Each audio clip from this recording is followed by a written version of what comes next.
All right, let's see. So, um, what were the two things? What were some of the, say some of the words that we did on Tuesday? Just shout out some of the vocabulary. Gradient, Direction derivative. directional derivative.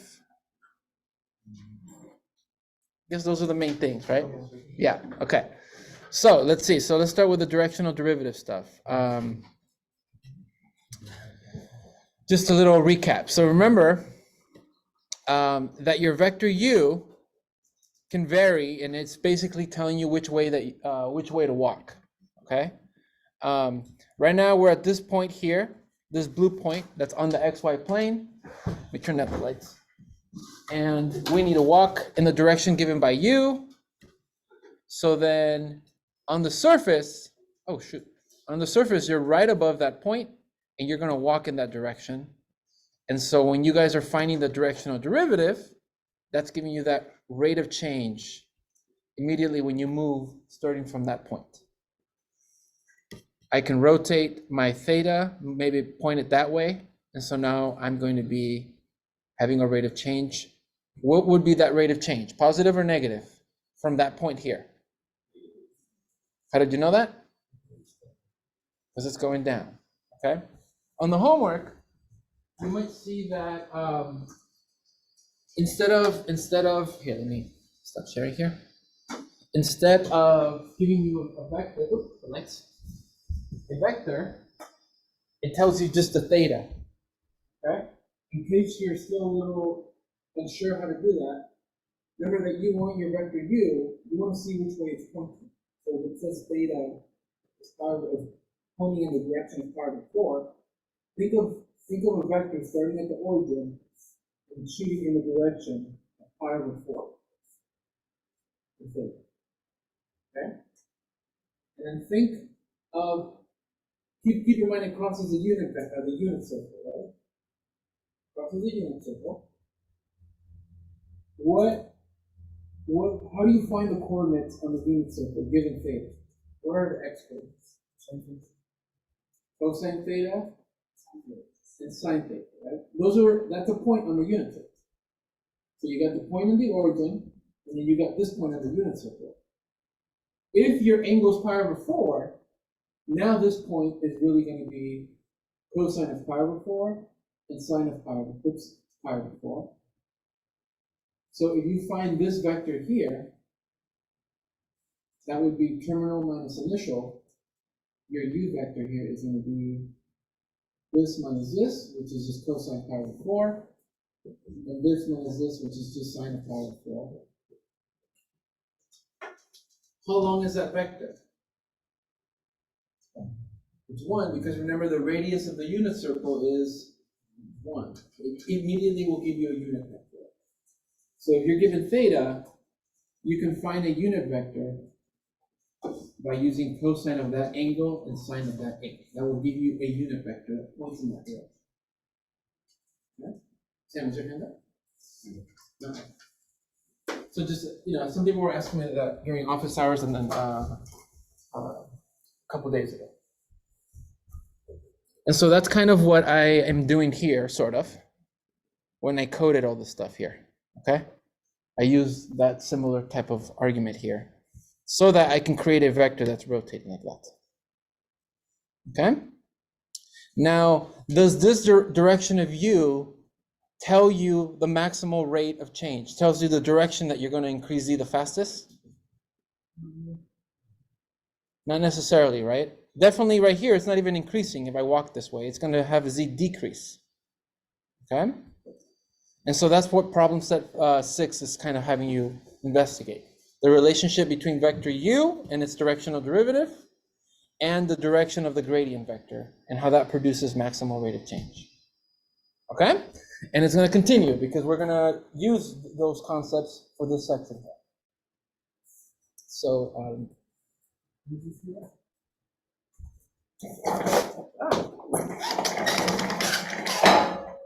so let's take a look.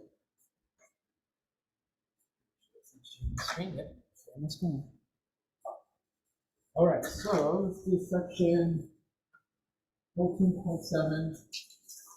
We're going to start with max and min values.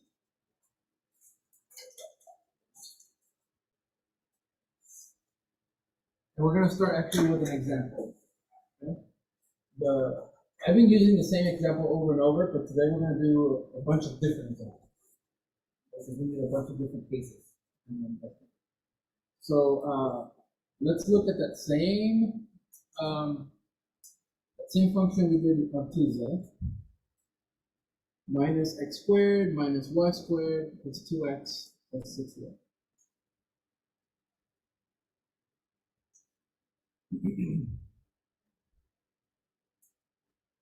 We learned on Tuesday what a gradient is. It's a gradient that is composed of what and what? Fx, fy. Partial derivatives. Good. This has two variables, so it's going to have two components. Partial of x with respect to x, and partial of y with respect to x. So I had you guys do this on Tuesday. Let's do it again. What's the partial of this function with respect to x? Negative 2x plus 2. And then with respect to y, 2y plus 6. Okay, good. Now, the reason, and I didn't say this on Tuesday, but the reason this was probably making you feel a little uncomfortable is because it's going to be disguised as a function, but it's a new kind of function that you've never seen. Okay. In Calc 1, you guys saw functions where you plug in a number and it outputs a number, right? And then you guys learned about vector functions where you plug in a scalar t and it outputs a vector. Okay, and you were thinking t as time. This function is a different kind of function that inputs a two-dimensional point and it outputs a two-dimensional vector at the point that you plugged in. That's why it was kind of funky, because it's actually a function in disguise, which we're going to study more in chapter 16. Okay, you're getting a glimpse of something like this. So then, when you plug in a point, visually, if I plug in a point here, then I'm going to output a vector that starts at that point. Okay? So the point that we were studying on Tuesday was we plugged in the point 1, 1. And when you plug in 1, 1, help me out here, make sure I don't make a mistake. We get 0, 4. So then it gave you a vector that was pointing in this direction. It's the fastest maximum rate of change. Exactly. So if I'm standing at this point, I need to go in this direction to guarantee that z will increase the fastest. Okay? And then I think on Tuesday I had you guys do other points, right? Or just giving you other vectors. Right? Okay. Let's see. I'll just have one person. I need one volunteer to just stand up and walk away. Who wants to volunteer? All right. So Dylan, stand right there. Your point, okay? And just to make it not too complicated. There's a surface. You're on the surface, pretend, right? Right now we're on the xy plane, but you're above you is the surface. Okay? Right where this water bottle is located, the surface has a maximum. It has a peak. Okay? So right now, your point, you get a gradient, face the direction that the gradient will tell you to go. That way, because that's where it's going to give him the maximal rate of increase. Okay, take a step towards that direction. Okay? All right, you're now another point. Right? You're now another point located there. You find its gradient. Which direction are you facing? Okay? Take a step towards it. All right, you are now at the maximal point. Now you're at the absolute maximum of the surface. You're still a point though, right? At that maximum. Which direction do you walk? You guys can help him out. He's at the maximum. He's at the peak. Which way should Dylan walk? Can he increase his z value at all? So what do you think that vector would be? It's going to be the 0 vector. So that's what we're going to use to help identify maximums and minimums. Okay, that's what you're going to use to help identify maximums and minimums. Okay? Stay there. Hold on. Hold on. Let me see. I just wanted to see if it was okay.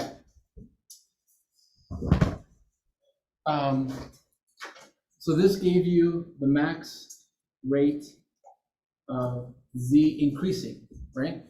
Do you guys remember what this gave you?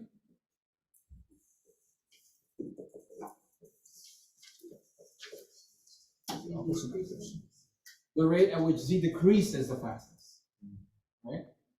So go back where you were standing. So if we repeated this procedure and I told Dylan, okay, now I want you to walk in the direction where z will decrease the fastest, which way would you walk though? If now this point here is the lowest point on the surface, you're gonna walk that way, right? Keep going. All right, Dylan has reached that lowest peak value, right? Which way would he walk so that he decreases z the fastest? He can't move anywhere, right? He's at the very bottom, okay? So that means that this vector, in that case, the negative gradient vector, would still be the 0 vector. So notice that in the case where you have a maximum, you're the 0 vector, and in the case where you're at the absolute minimum, you're also a 0 vector. Okay, stand right here again. Ethan, I'll pick up again. I'm volunteering you. Okay. So I want to pick one more volunteer.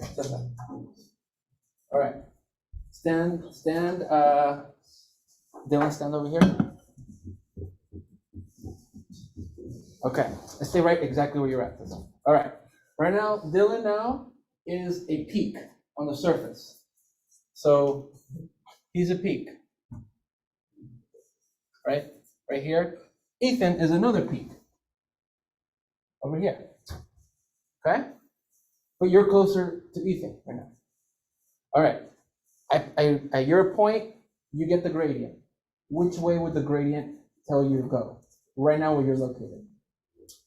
You're closer to Ethan, right? So you're going to want to increase z the fastest going towards Ethan. Okay? So you walk. You finally reach Ethan. You don't have to. You finally reach Ethan, and now you're a 0 vector. Okay? So now come over where I'm standing, or just stay there. Now me, I'm another point. I have a gradient vector, but I'm closer to Dylan. Where should I walk? Should I walk towards Ethan, or should I walk towards Dylan so that I increase z the fastest? I'm going to want to increase faster with him, right? Since I'm so much closer with him. So then I'm going to eventually gravitate towards him. Boom, and then at that point, my gradient is a 0 vector. Now let's say I'm over here. I'm going to have you do it. Stand in the middle, right in between them. No, you over here, Dylan. That's it, straight in the middle. Okay. All right, he's like straight in the middle between them. Which way would his gradient face in this case? Let's say the peaks, good point. Let's say the peaks are the same value. Which way would it point Caesar to go? Cesar to go? Say it again? He's like stuck. He's like, oh, that's where I was telling you guys, like, which one do I go to? So there's no direction for him to go. So at that funky, weird middle point, you're also going to have a 0 vector gradient. Okay? Because you can't decide which one will increase z the fastest. That is going to be a weird mystery point, which we're going to study today. So that applies to both the peak or both the lowest. Or both, exactly. Or if they're both the lowest point, exactly. If they're both like this, the same situation would happen. You guys are great. Thank you. Thank you. Okay. That's great. Look at this thing.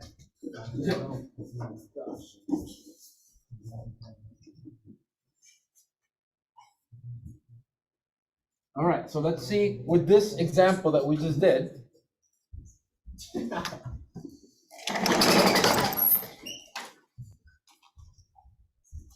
So with this example that we just did, this is the graph of that function, okay? Minus x squared minus y squared plus 2x plus 2 plus 6y. That's the surface right here, okay? Right now, we're at the point 1, 1. What did we get for the gradient at 1, 1? 0.4, right? 0, 4. So notice that the gradient is pointing straight 4 units up, and it doesn't move anywhere in the x direction.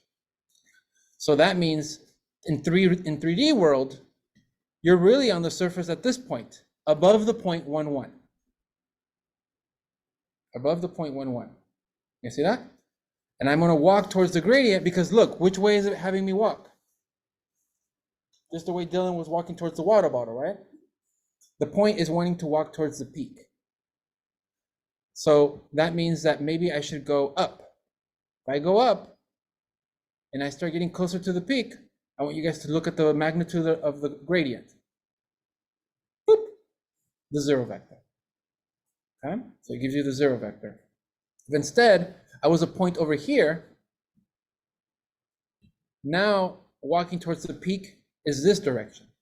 So again, the gradient is forcing me, is telling me walk so that you increase the fastest, and then eventually you're at the peak.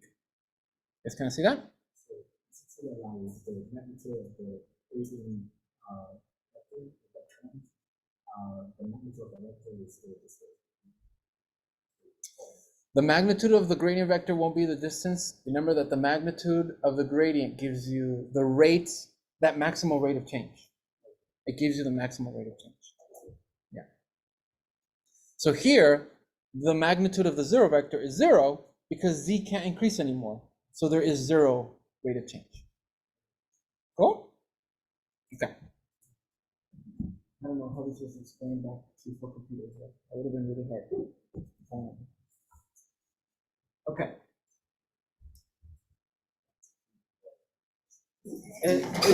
I know. Yeah, no, for sure. That's all fun. All right.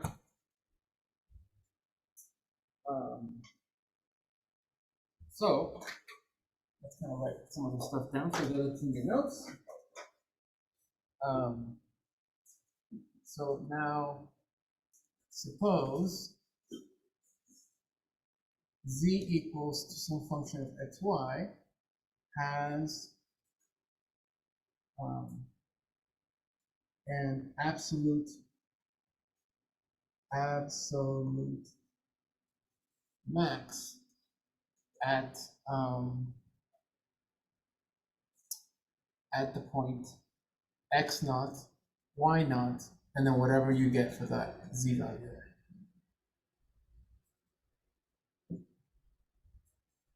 So that's the water bottle that I had there on the desk, okay?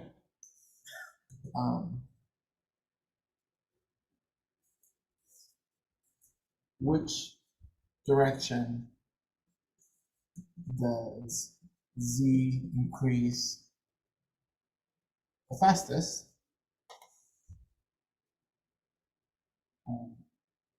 at that point?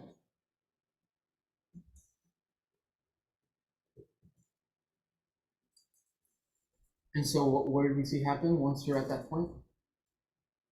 Which way do you go? You don't go anywhere because it's a 0. Okay? So we can't increase z anymore.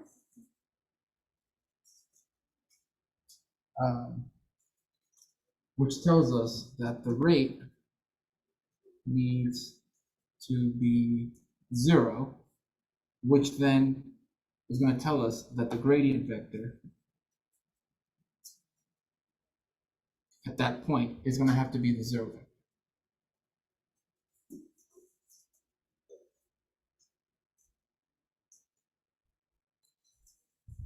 Where this happens right here, that's what we're going to call a critical point. Like kind of like what you guys did in Calc 1. Okay? And so we're going to define that. We're going to say a point x comma y is a critical point if, and then we'll stop there. Let me add a little bit here.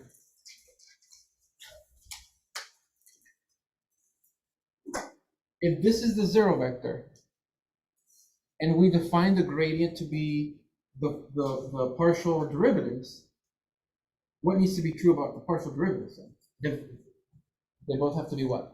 They both have to be zero. So then the reason that you'll see the definition in the textbook, they don't say this, they say if the partial derivative at that point is zero, and the partial derivative at that point is with respect to y and with respect to x, they're both zero, or if they're going to be undefined there.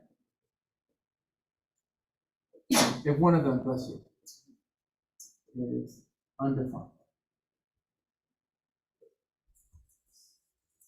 So it looks very, if you guys look at your old notes from Calc 1, when you guys learn about critical values, it's like almost the same thing, except that here it's Calc 3 stuff. Okay?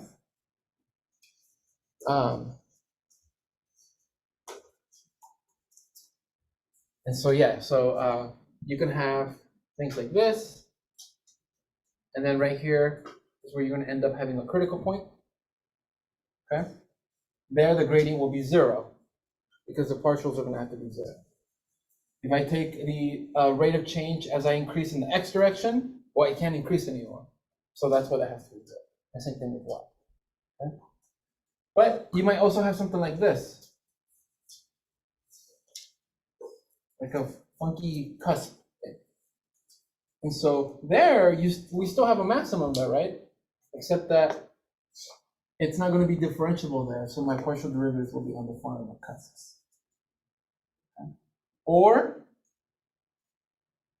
maybe like a funky little, like a folded paper. Because remember in elementary school, you guys have to do name tags, folded hot dog style. Okay. So at all these points, your partial derivatives are not going to be defined. Okay. Or one of them might not be defined. And so that's because we're having some kind of weird twist here, some kind of edge. But we also are going to kind of see that that's giving us some type of maximum there. Okay? Someone had that. What? As long as one of them is undefined. Yeah, that's why this one says and, this one says or. Okay? Okay. So let's find some critical points. Let me show you how you're going to do this. As you can tell, to solve this, you're going to do systems, two equations. So let's see, but these systems are going to be different from what you've done before because they can get messy sometimes, not too messy though. Let's play with some examples, and then I'm going to have you guys do some examples. Okay, so let's find I'm going to do CP for critical points. Find any critical points for, we're going to do two functions. Let's do this one first. X squared plus y squared. Ooh, x squared plus y to the fourth is 2xy. And then the second one we're going to do is 5 plus the square root of x.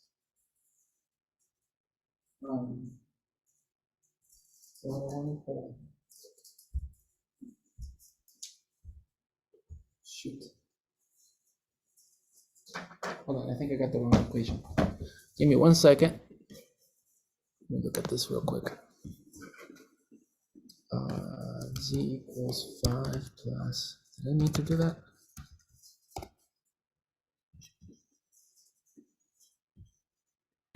Oh man. Hold on, I think I made a boo-boo here.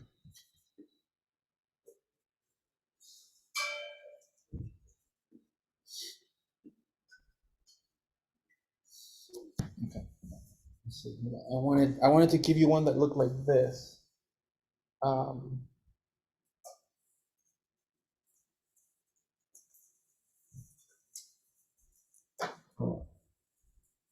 We'll talk about it in a little. You'll see why it's weird. I'm writing the square root of a square.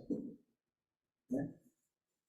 But notice that this is really another way to think about this is when you take the square root of a square like this with algebra, it's the absolute value. Okay? So you might see it like this, or you might see it like that.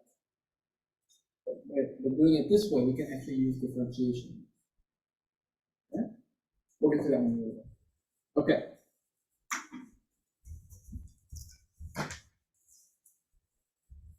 All right, let's try number 1. So we got our function here, x squared plus y to the 4th is 2xy. Let's do this one together. Okay, I want to find critical points. So by definition, I'm going to take the partials, see when they both simultaneously equal 0. That's important. Okay, they both equal 0. At which points will that happen? Or if there are any points where either partial is undefined. That's kind of what you need to look for. So let's take the partials first. So take the partial with respect to x, and we get, do we get 2x plus 2y?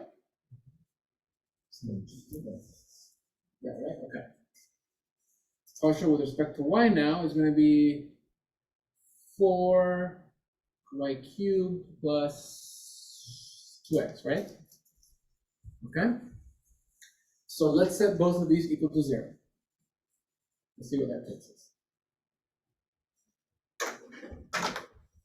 Okay. So you got this equation equaling 0, and you got this equation equaling 0. We want to use a lot of substitution stuff here. The way you might solve it might be different from how your classmate solves it, but you will still get the answer, same answer, because there's different ways to solve systems, right? There's elimination method, there's different ways to do substitution, so just keep that in mind if you guys are checking your work. Okay. This one here, notice that we can divide the 2's off, and we can isolate the y. Okay? If we divide the 2's off, and we isolate the y, what will y equal? Negative x. Negative x. Okay, good. Divide by 2. Let's just divide by 2.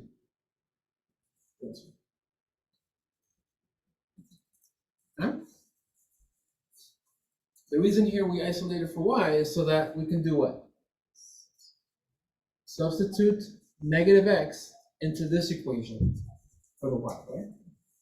So if we do that, I'm going to get 2 times negative x cubed plus x equals 0.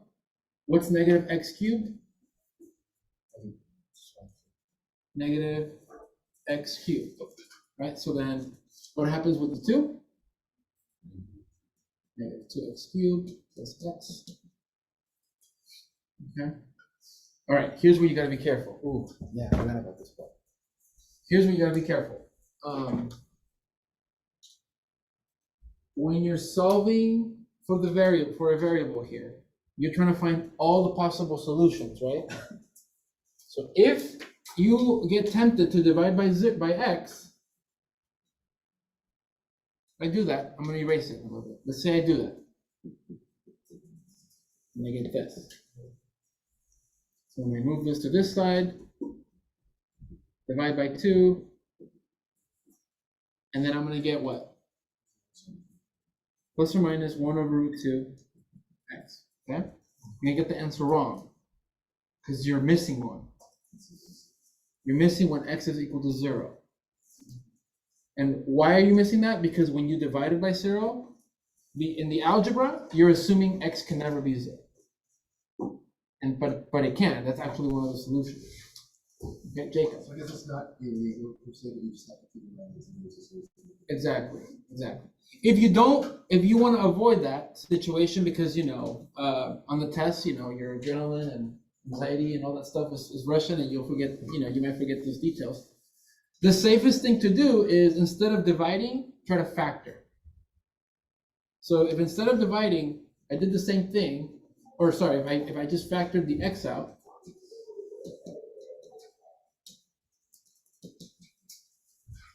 Now by doing that, because I factored it, now I can see that one of the solutions is when x is 0, the other solution is when minus 2x squared plus 1 is equal to 0, which is the one we solved for. Move the 2x, divide by 2, and then yes, you guys are right. When you square root, don't forget plus or minus. Okay?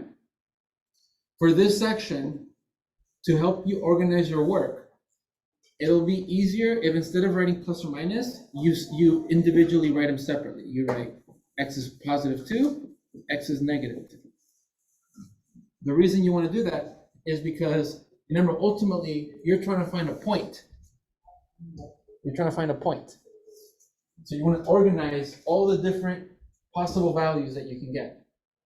When x is 0, notice this equation.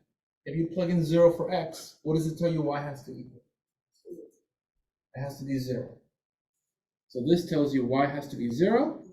And so one critical point is 0, 0. Okay? What's the square root of 1 over 2? Oh shit, thank you. Thank you. You can conjugate it if you want as well, okay? Okay? If this is another solution, what is y gonna be? It's gonna be the negative of it. The negative of it. So then that gives you this point.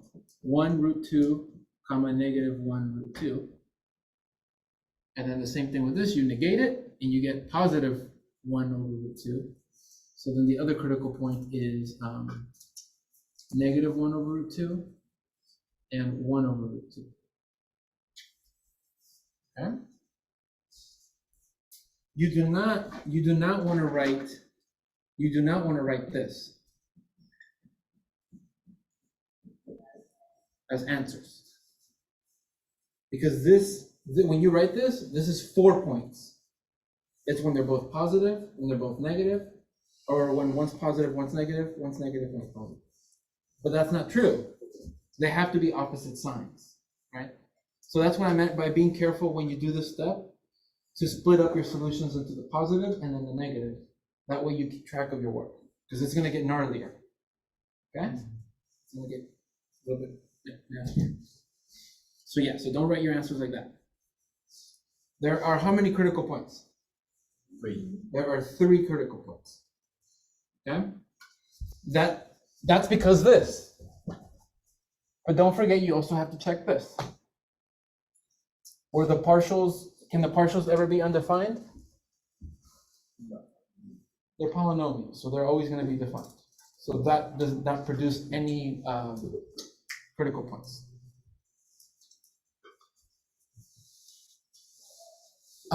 So for equal Questions? 0, Yeah. So for equal 0, they should be both equal to 0. In this case, yeah. Yeah, but for undefined, it should be either of them. Correct. Yeah. So for the equal 0, they both have to be equal to 0. And then for this one, if it just makes one of them undefined, then that's a critical point. Okay. Just one of them. Yeah. Any questions on this one? Okay, let's do this weird one here that I threw at you guys. So let's do this one.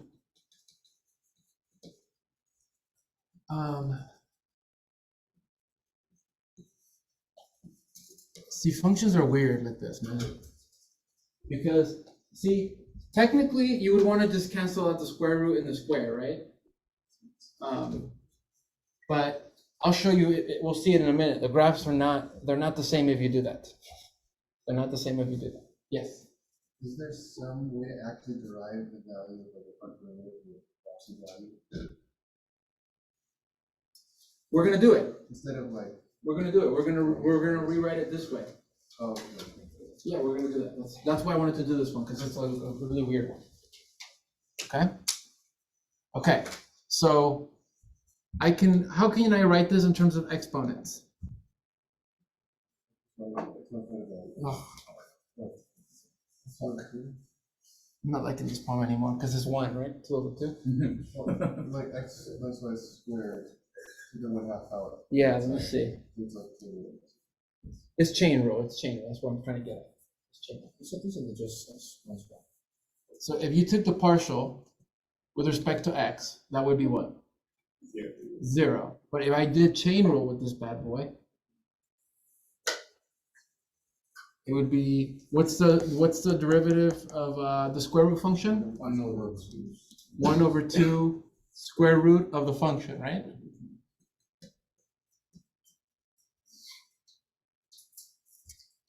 And then the chain rule, then the derivative of the inside function with respect to x. What's the derivative of the inside function with respect to x? 2x.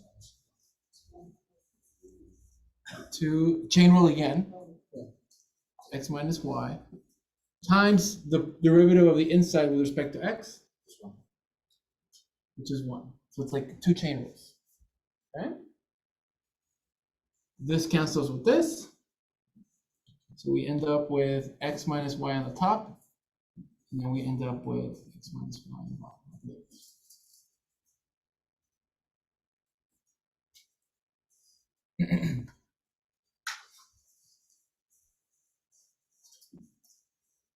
What can't we have happening here? Yeah, you can't have 0, right, in the bottom. Okay. Also, because that would make this undefined, right? So notice that we can't have. So this partial is undefined. Right here. At all xy where what equals what? Where x equals y. So that means that all my critical points that will produce that will be of the form are of the form x. They have infinite critical points. You have an infinite number of critical points, and we'll see in a little bit, it's a scenario like this guy, where all these points are gonna be critical points, okay? Also, it's where the partial derivative is 0, right? But it's not even undefined there, so we won't go into that situation.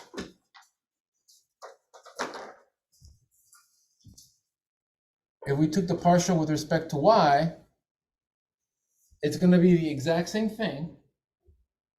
Chain rule brings this guy down. It's -1. Yeah. Then the derivative of the inside is chain rule again. But now what's the derivative of this inside with respect to y? It's going to be -1. Okay. So it's going to look very similar to this partial, except that it's a negative x minus y on the top.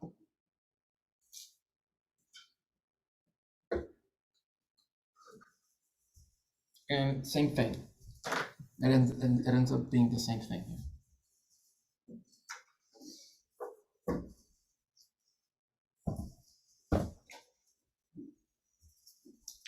So in this case, this produced critical points, not because of this, because they're not even defined, right? This can't be 0 because it's not even defined at those values. So it's because of this situation, because where the partials are going to be 0. So I'll leave this here so you guys can see some of the work. But let's just look at the surfaces real quick.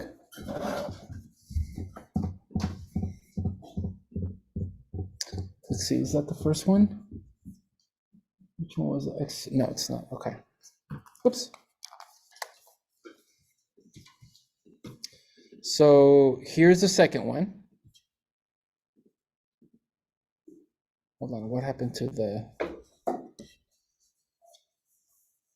Hold on. What happened? There it is. So notice where y equals x, that's a diagonal line right here. Y equals x. Right there. Y is equal to x. That's that line right there, right below it. All those points on this surface, you're going to have critical points at all those. Okay? And then we had, what was the other function that we had? We had f of xy is equal to, let's do z equals x squared plus y to the fourth? It's 2xy. That one looks like a little butt. So if I zoom in, okay, tell me the critical points that we found. 0, 0, 1 over the square root of 2, and then the negative of that, and then switched, right?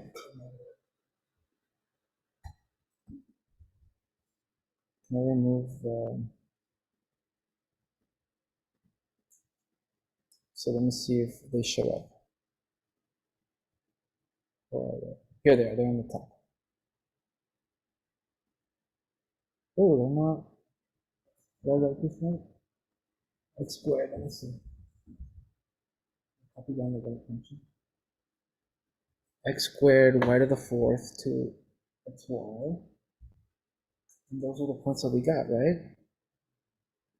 Let's see. Uh-oh, should be those. This should be right here at the bottom. Oh, there's no z. Thank you, thank you, thank you. I'm doing three-dimensional points. So if I plug them into z, let me call that g of xy. Thank you, yeah. If I plug those into the actual function, let's see, let's plug these guys in. G, boop. Great. I got you. Undo for the, okay, and then here this was positive, and this was negative. There we go. Okay, much better. There you go. You guys see the point right there? So now that's going to be step one, just finding critical points. When I had set in between them, between Ethan and Dylan, it was a scenario like this. Okay? And so what we're going to have to figure out later on, not right now, is without knowing what the graph looks like, how can I algebraically determine what's happening at those critical points? That's going to be part 2, okay? But we'll get there. We'll get there. I want you guys to try one. Actually, I want you to try. Yeah, I want you to try.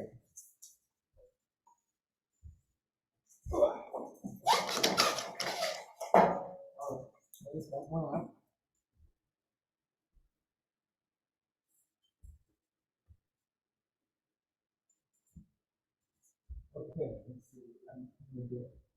Okay. All right, practice. Stop sharing my screen. All right, so find any critical points for the function f of xy is equal to x to the fourth plus y to the fourth minus 4xy plus 1. So try that out, check with your classmates, see if you guys agree on the critical points. What's this? Google here.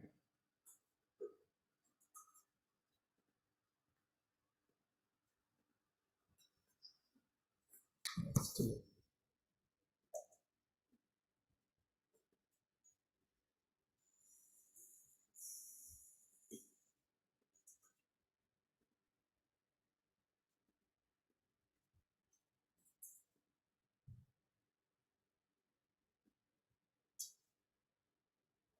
Okay.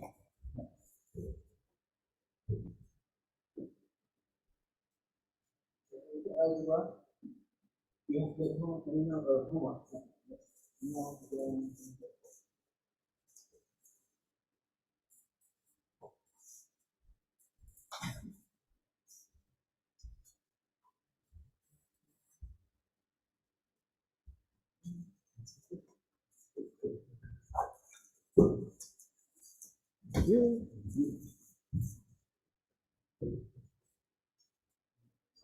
You guys can check this.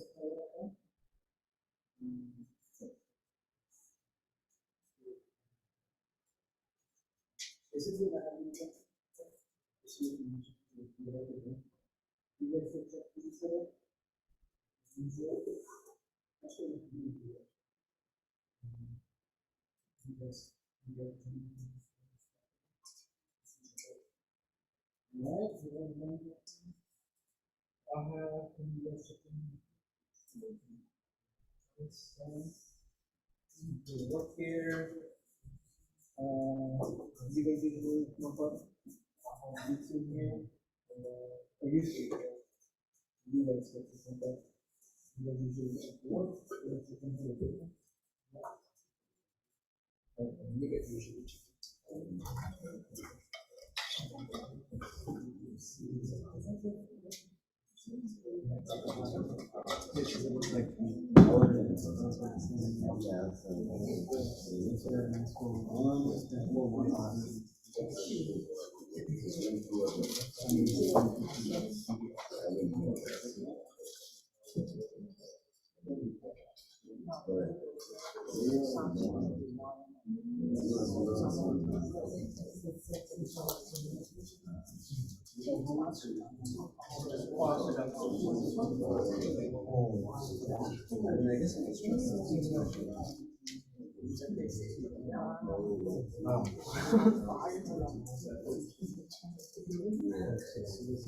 Make sure you write your answers as points.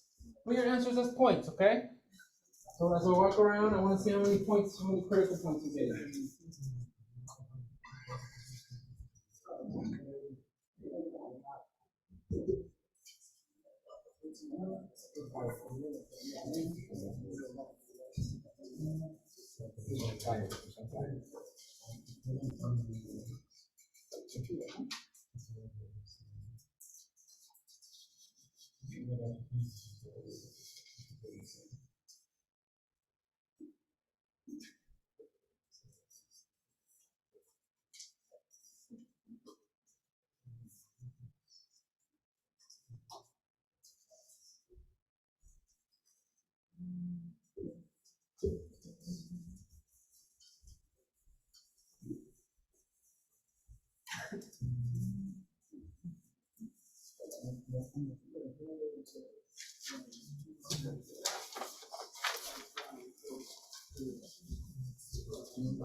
How's it going?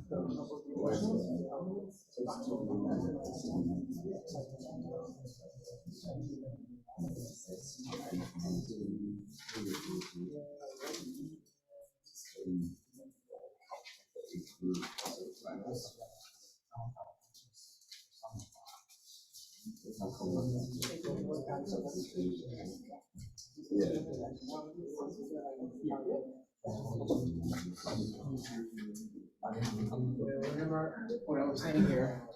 Don't divide, see if you can factor. Think of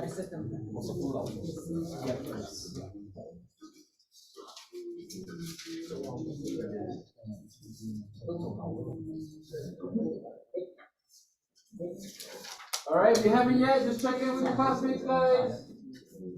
Check in with your classmates.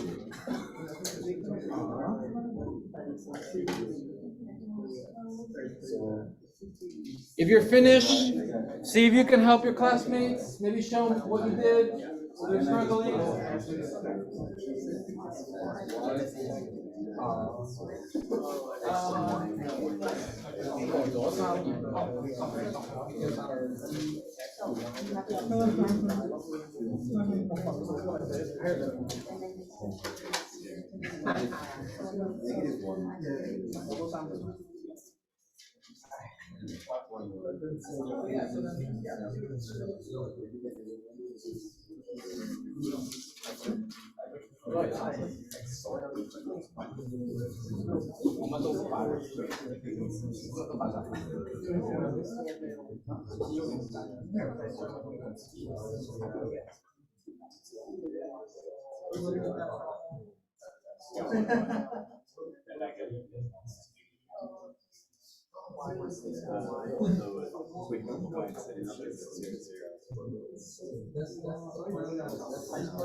It's actually, like,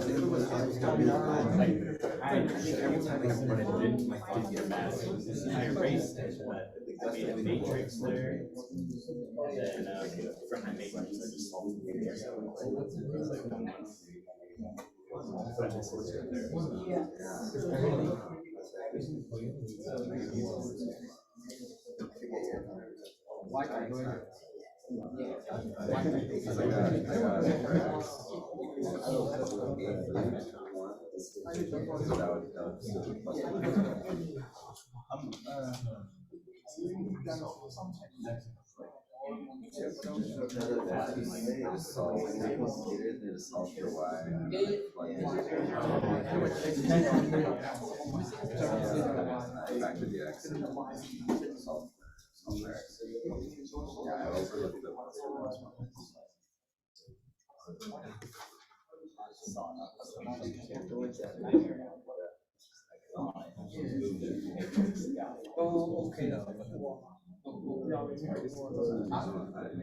Gotcha. Okay.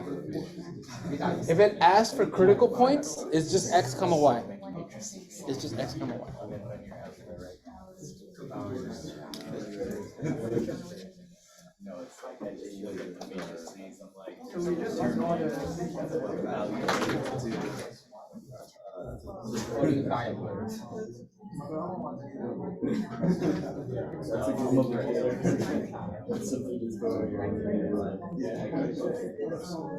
So the critical points should be on the surface. They're on the xy plane. So they're just two-dimensional points. It's kind of like in Calc 1 when you have to find it's gonna make something up. When you have to find critical values, it was just the x value. It wasn't x comma y. It was just the thing you input into the function. All right, let's see. So I'm going to write up some of the work. Hopefully yours looks similar to produce the solutions. So hopefully these were the partials that you ended up getting.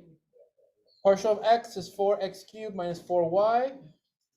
And then partial y is 4y cubed minus 4x. They're polynomials, so they won't ever be undefined. So you set them equal to 0. Clean this up a little bit. Isolate y. You get y equals x cubed. Clean this up, you get x equals y cubed, and then from here you kind of get to choose how you want to do substitution. If we do it how we did this one, and you plug in x cubed into this y, then this is going to become x equals y. X to the x cubed, which is 9. Okay. Divide by x. Don't try to factor it if possible, so that way you don't make any lose any solutions. Minus the x to both sides, and then notice you can factor out an x. That's 1. Then you should have gotten x is equal to 0. This gives you x to the 8th is equal to 1. So you 8th root it. But then when you do an even root, what should you get? Plus or minus for an even root. So you get 1 or you get -1. So then you can use either one of these. Okay?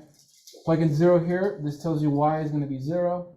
So you get 0, 0. Plug in 1 here, you get 1, 1. And then plug in -1 here. What's -1 cubed? -1. Okay? So you should have got 3 critical points. 3 critical points.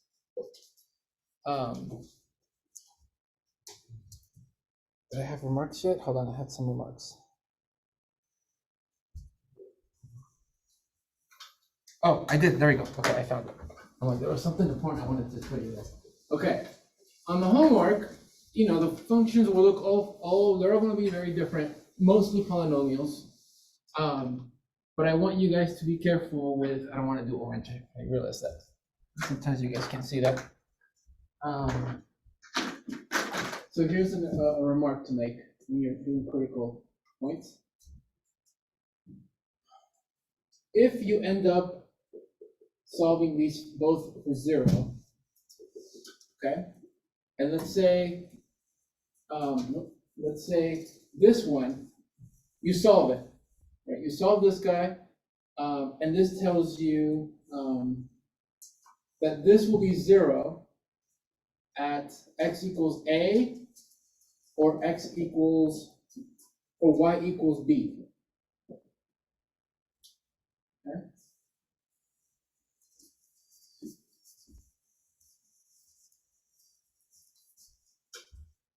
Yeah, we'll see some in a minute. You solve this independently. Sometimes, you know how we've been substituting? Sometimes you won't have to substitute. You can find the x and y values independently. Okay?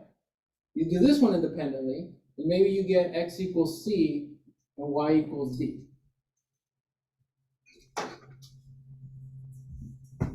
So what do I mean by this? I mean, if x is a, it makes this partial of x 0. That's all you know. You don't know about this guy. If you plug in b for y here, it makes this partial 0. This does the same thing but for the partial of y. So my question is, I want you to be careful to conclude what your critical points are. The critical points are. You need a point that's going to make both of these 0 simultaneously. Okay? So these are critical points. These are not critical points. So what x value makes this 0? A. But what does this y value make this 0? You won't know that because this just tells you that it makes a partial of x equal to 0. Okay? So what would be my y value here for this critical point so that it simultaneously makes both of these 0? D. So if x is a, it'll make this 0. If y is d, it'll make this 0. So this point will make both of those 0. Okay? Is there another point? What x value c makes this 0, but this x y value makes this one 0. So notice this point will make both of those 0. Okay? These will for sure be critical points. Yes. X is c, y is b. So what you can't conclude are critical points are a and b, because this doesn't tell you anything about the partial of y. Or c and d, because this doesn't tell you anything about making this guy 0. And so that, it might creep up in the homework, so just maybe go back to the notes and try to remember what that was. That way you'll have a concrete example to see that. So I just wanted to make that remark before I forget, yeah. All right.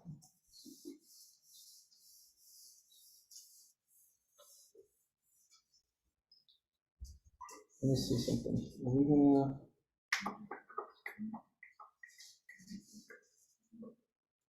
I just want to see an example of that. I'll put one of the videos.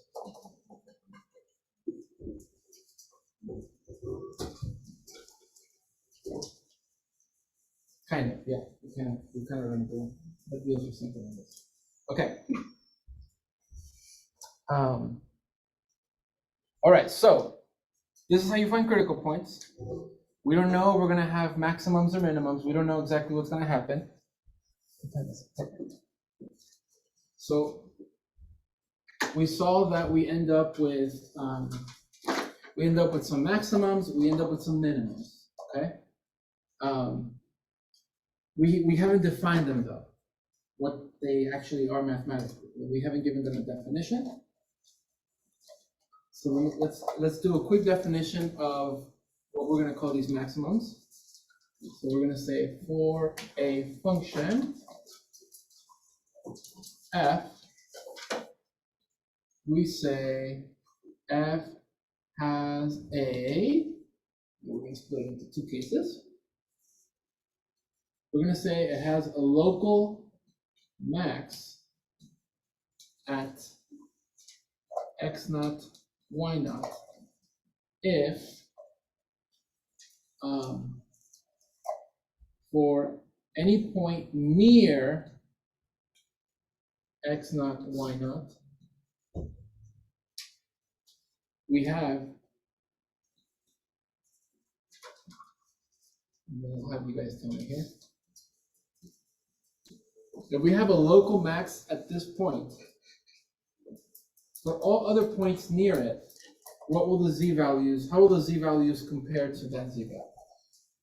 If this is a local maximum, it's gonna be less than. Yeah. So all other, here's x naught, y naught. You're near it, you're somewhere here. You're at some other point. Let's say your surface is, you're supposed to have a max right there. Right here. You're gonna want your z-value to be smaller than the z-value for this guy. That's kind of what that's saying visually. You're pretty close to x naught, y naught, at any other point will always have a smaller z-value for a local max. And then very similarly, we have for a local min at x naught, y naught. F has a local min at x naught, y naught if for x, y near x naught, y naught. This time, we want f of x naught, y naught to have a smaller z-value than the ones around it. Okay? So very similar picture as this one.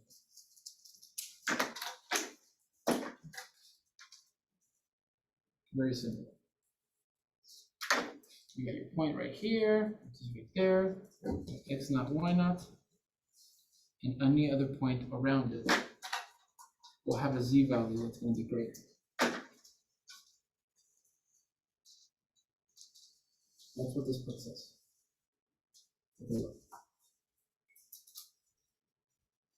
So today feels very Calc 1. You guys were doing local max and absolutes and all that stuff. Today's Thursday, right? It's Throwback Thursday. There you go. Throwback Thursday to Calc 1.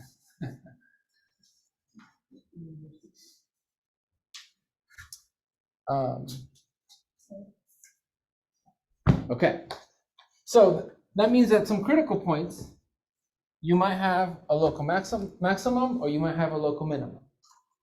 But then there's that weird scenario that I had our 3 volunteers model when you're in the middle. That one's weird. Okay, that one's weird. Here's what I want you guys to notice. Let's do a little bit of drawing and then we'll take a break. This is X, this is Y, this is X, this is Y. Okay? At your maximum, if I look at the partial with respect to X, remember that's the direction towards X, right?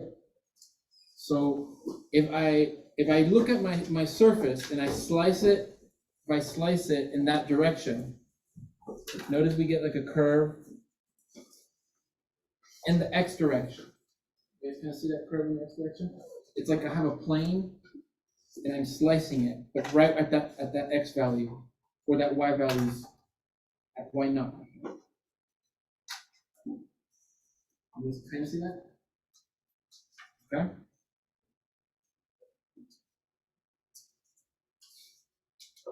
If I do it in the Y direction, and I slice it this way, notice I'm going in the Y direction now, and I'm slicing it in this way. Do you guys see how both of these curves have a maximum? Okay, so it's kind of like Calc 1, where you were setting each derivative equal to 0, and you were seeing where they both were 0. So it's very Calc 1-ish. Okay? For this scenario, if I look in the direction as X is increasing and Y is constant, at that point, I have a curve that's going to do something like this. In the X direction. And then in the Y direction, I let Y vary and X stays constant. Now my partial is going to look something like this. Okay? And then again, very Calc 1, you were seeing where both will give you both derivatives were 0, because you remember the tangent line, you wanted it to have slope 0 and all that stuff from Calc 1. So notice that if I look at a tangent line on the orange curve, at that point, I have a tangent line that's horizontal. Okay? So let me just add this part and then we'll take a break. The stuff in between. So that has a special name. They're called saddle points. Saddle, like a saddle you put on a horse. Okay, where you sit on, and you'll see why. So at a saddle point, do some drawings. At saddle point, we have the partial will be X will be 0, and the partial with respect to Y is also 0, but we don't have a local max or min.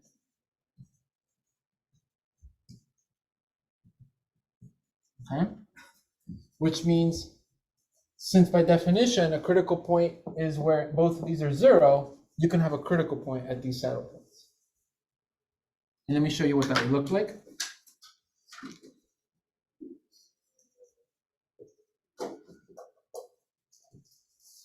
So, oh wait, hold on. Let me draw it here, and then I'm going to do a zoomed in version. So let's say your saddle looks something like this. Kind of like the example that I was trying to do over there with these guys. You have this funky saddle point right there. Okay? If I zoom in here, what we end up having is something that looks like this.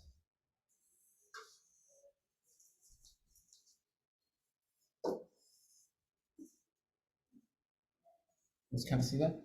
It's like a saddle. Saddle-ish. Saddle-ish. But I want you guys to let's go off the drawings we did here. If I look at that point, let me erase the black circle so it looks a little better. Hold on. It looks more like a saddle if I do it like that.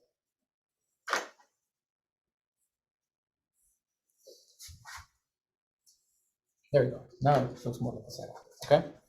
So if I look at my direction as x is changing and y stays constant, so notice that's going to look like this, because this is the x direction. It'll look like this. Oh no, this guy's dying.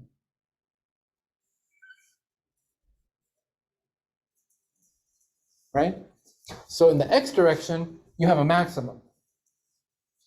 But in the y direction, now if I look at a slice as y is varying, but x stays constant, now I'm going to have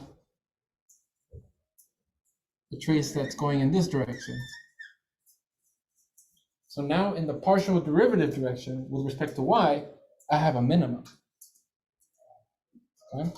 But at that point, if I go back to Calc 1, I have a horizontal tangent line for the green one, but I still also have a horizontal tangent line for the orange one. So that's why both of the partials are being 0. But this is not true. Right? It's not true that if I have this point directly below this one, and I pick other points around it, it won't always be true that if I pick a point here, this z value is smaller than this one. But if I pick a point over here, now this z value is greater than this one. So it doesn't agree with any of these. So that's why it's neither local max nor local min. We're going to call those saddle points. Okay? Questions?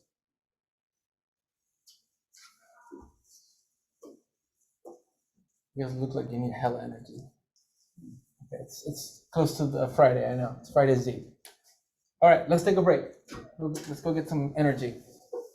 When we come back, we're going to figure out, how do I figure out which scenario I have? Saddle, local, or min? Okay?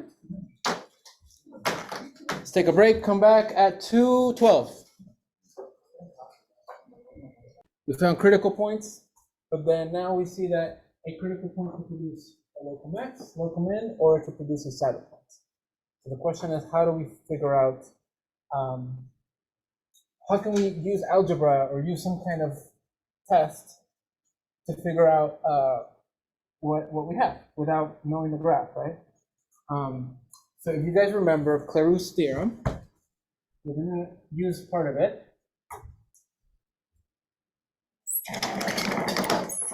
Clairaut's theorem, let me share that real quick. One of your problem sets says that suppose f is defined on a disk D. Think of it as a region D on the xy plane that contains a point AB. If the function, the second partial derivatives xy and yx are both continuous, then they're going to be equal to each other. Only if both of these are continuous. Okay. So since most of the problems on the homework are going to be polynomials, the second partials will always be continuous. Okay. So we're going to use this fact that if these two are continuous, then we're going to have both of these being equal. Okay. So for the rest of the class, we're going to assume that. We're going to assume that those two partials will be continuous. So we're going to look at a lot of polynomials. So using that theorem there, there's a test that we're gonna use to determine which of these three scenarios we have. Okay? And it's called the second derivative test. Second derivative.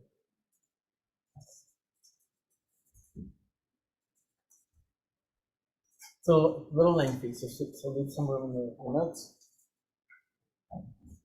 So let's let f be a function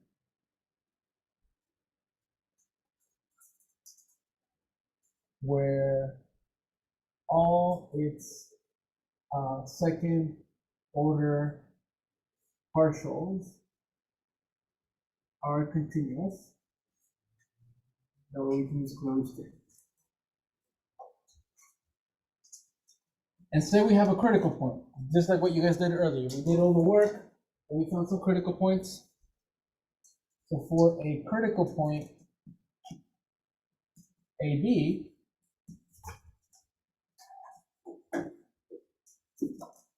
we define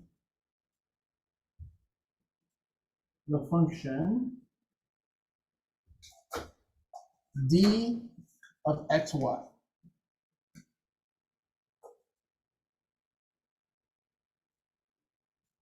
And it's going to be a little surprising what it looks like. So we'll discuss it for a little bit. It's going to be f partial, second partial xx of xy times second partial yy of xy minus the partial xy squared, since it's equal to the partial yx. Okay? We can rewrite this if we use the derivative, the determinant tool of a 2x2 matrix. So that it looks like this. Sorry, hold on, I wrote this wrong. F of xx, f of xy, f of yx, and f of yy.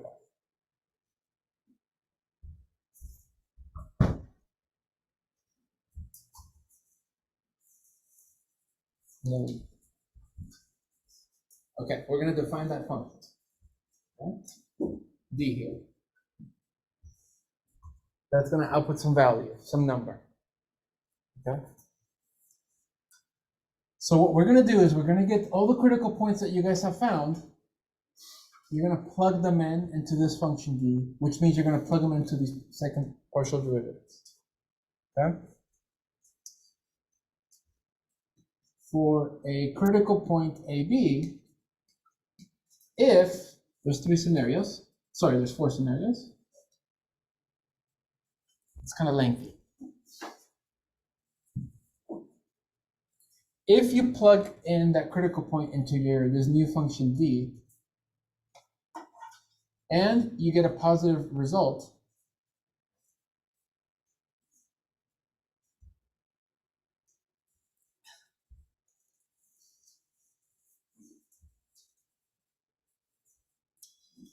then we might have a local maximum. We will not have a saddle.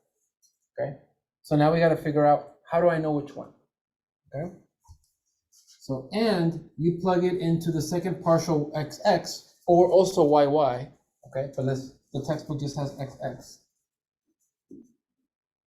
You plug it into that second partial, and that's also positive.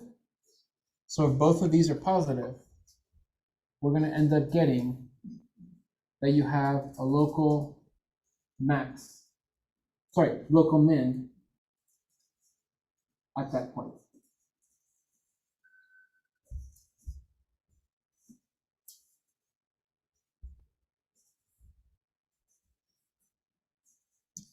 And then for case 2, you also have that when you plug it into the function D, it's positive, but this time that second partial is negative at the critical point. We're going to end up getting the local max at the critical point.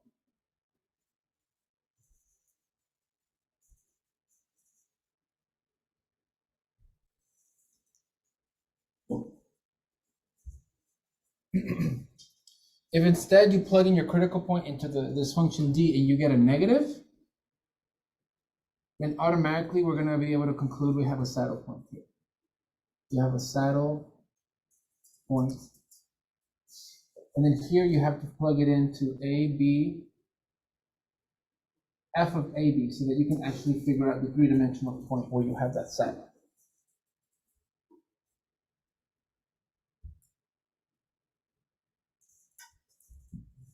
And then the fourth case is when you plug it into your function D and you get 0, this is what we call inconclusive. We can't conclude anything. We cannot conclude anything from that. We don't know what we have.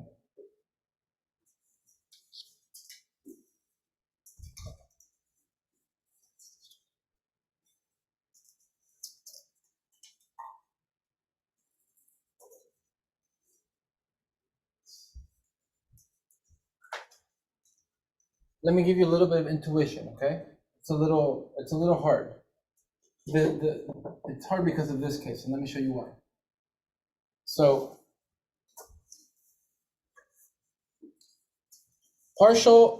the second partial xx is analyzing the rate of z is changing. It's analyzing the rate of how the rate at which z is changing. Okay? So let's say it's this case here. Let's say it's this case. I'm going to look at the partial with respect to x. I'm going to look at the direction in the x direction. So from this point, a little bit before that point, let's think slopes. Go back to Calc 1. You have a positive slope, right? And then that slope slowly becomes 0. And then that slope is going to become negative. So if your slope is going from a positive value to 0 to a negative value, how are the slopes changing? Are they increasing or decreasing? They're decreasing, right? So then this second partial is going to be a negative because the rate at which the first partial is changing is negative. Okay? Same thing for y. I have a positive slope. Where's my green marker? Oh, I have a green mark. I have a green marker. I have a positive slope, 0 slope, and then it decreases. Right? So what's happening to the rate at which f partial of y is changing? How is the slope changing? Also decreasing. So that's going to tell you that these are both decreasing. So the product is going to be positive. Okay? That is a little bit of intuition because then this then comes into play, which is a little bit harder to grasp. This one's harder to grasp because that one is analyzing the slope on the orange line. But then you're looking at how that slope changes in the y direction. So it's a little harder to see. Okay? But that's kind of the intuition behind it. This was constructed carefully so that in the case where you have a local maximum, these values will overpower this value. And so you end up with a negative times a negative, which is a positive. So you're going to end up with a positive result. Okay? In this scenario, let's see what happens for these two. Let's do the orange one. You have a slope. Let's look at the orange one. A slope that's negative, then becomes positive. So it's increasing. So therefore, fxx is going to be positive because that's an increasing rate. Then let's go in the y direction. As you increase y, you have a negative slope, 0 positive slope, also increasing. So they're both positive. And in this case, through a little bit more theory there, these are going to overpower this one, so you're going to end up with a positive. This times a positive times a positive will be a positive. And it's going to end up being greater than this. Okay? Let's look at the saddle. Let's go in the x direction. You have a slope that's positive that becomes negative. So what would be the rate at which x is as the rate at which the partial of x is changing? You go from a positive slope to a negative slope. So what's happening to that rate of change? It's decreasing. That slope is decreasing, so you end up with a negative. But because of the fact that it's a saddle in the y direction, you go from a negative slope to a positive slope. So how is the slope changing? It's increasing. So that means that the product of this will always end up being opposite signs, which is where you get a negative. Minusing this value, still a negative. And so that's a little bit of the intuition of why this test is what it's kind of doing. Okay? It's kind of using these rates to describe this like structure of the surface. Okay? Okay. Hella work though, because you got to find a critical point, like you did earlier. Then you got to take second partials, and then you got to plug them into this test. So it's a kind of a doozy.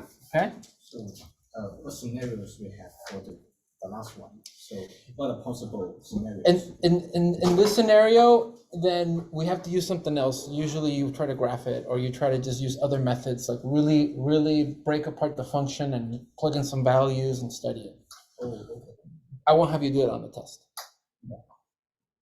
So do we only have to test it for fxx, not fyy? That's what I was trying to say earlier. You could do FYY as well. Okay, but on the textbook, it just uses FXX. But you can choose One either. or Or. the other. Yeah. Oh yeah, because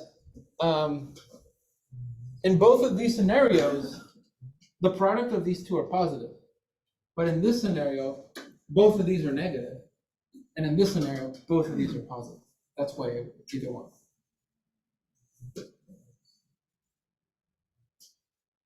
Okay, let's do an example. I'm gonna have to erase this. This is very helpful. Erase it.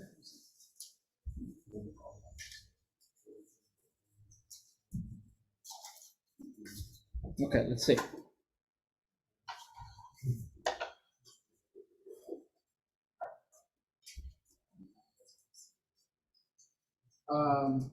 The one that you guys did, we're gonna continue with that one. You guys remember the critical points that you found for the one that I had you do the practice? What were the critical points? The practice problem you guys did.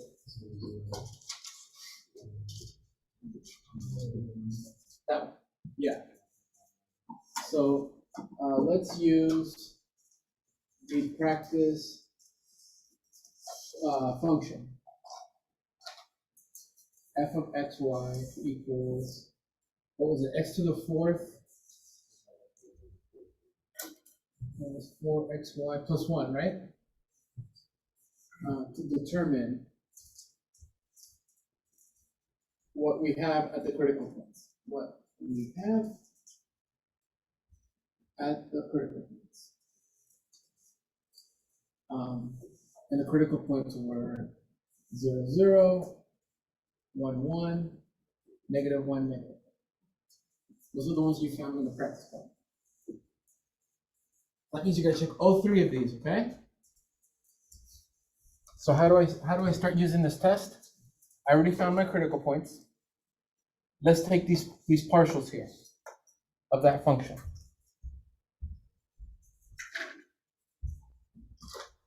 I believe you guys already took the first partials. Help me out here. What would you guys get for this partial? 4x cubed minus 4y, and then 4y cubed minus 4x. Okay.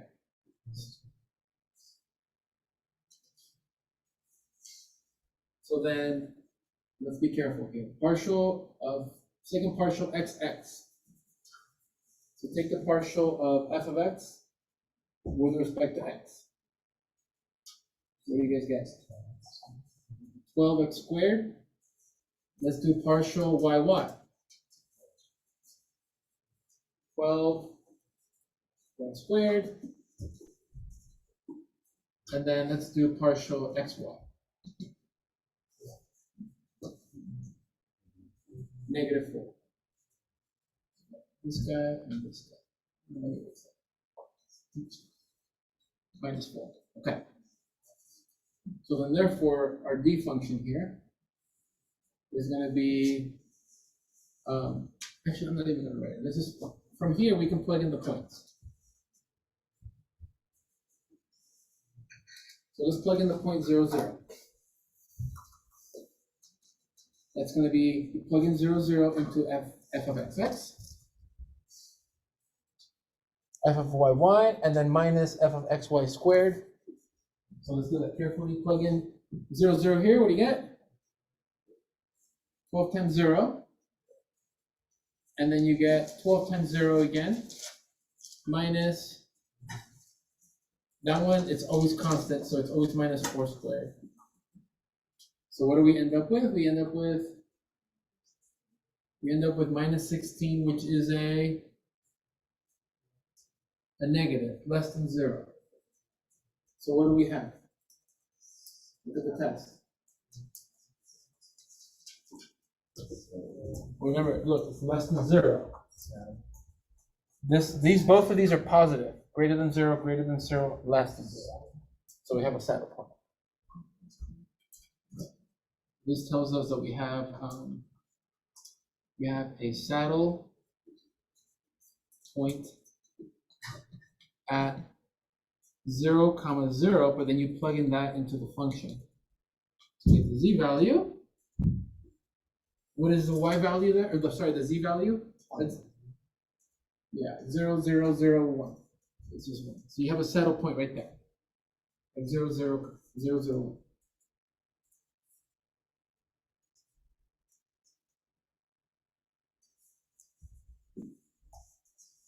And then we do the same thing for these points here. Okay, help me out here then. Make sure I don't make a mistake. What do we get for 1, 1 here? This is 12 times 12, huh? 12 times 12 minus 16, which is negative 4 squared. So what's that? 144 minus 16. It's greater than 0. What is that? It's greater than 0. It's greater than 0. That's what you really care about. Yeah, that's what you really care about. I just care that it's greater than 0. That's all I really care. So then, what can we conclude anything? Yeah. So f of xx is greater than 0. So it's local minimum. Well, this is if it equals 0. No, I mean, So it's one of these two, right? It has to be a local max or a local min. So then what do you have to do to determine that? f of x. Plug it into f of x here.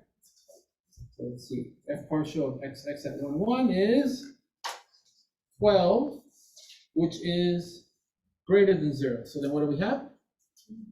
Local minimum. Yep, greater than 0.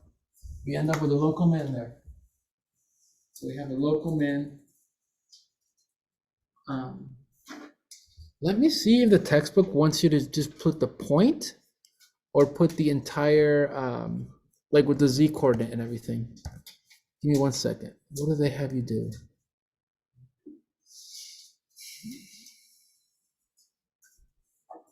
Local min. Oh, yeah.